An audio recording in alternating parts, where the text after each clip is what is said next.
kommer vi. Og så får man også lige trænet håndledene og fingrene helt fra morgenstunden af. Så hvis man laver nok af dem her, så behøver man ikke have fat grips, når man skal lave bænkpres og så videre, fordi så er ens fingre faktisk helt trænet, som de skal være. Så. Har du vasket ind? Ja, det har jeg. Ellers er alt jo økologisk på mig, og jeg som sagt spiser 95% økologisk foder. Så. Og så tager vi lige top of the pops og kommer lidt hørfrøolie i.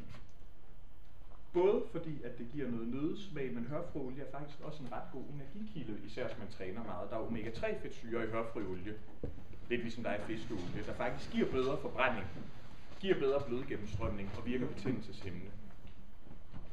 Så en anden ting er pludselig til noget kontra vægt og fedt, at det er ikke alt fedt, der ender på sidebenene. Faktisk er, at hvis du ikke får nok omega-3 fedtsyre, så er det faktisk svært ved at opretholde din forbrænding.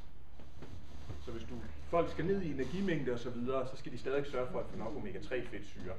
Jeg har på et tidspunkt arbejdet med nogle af de mere seriøse bodybuildere, der ikke legede med sprøjter.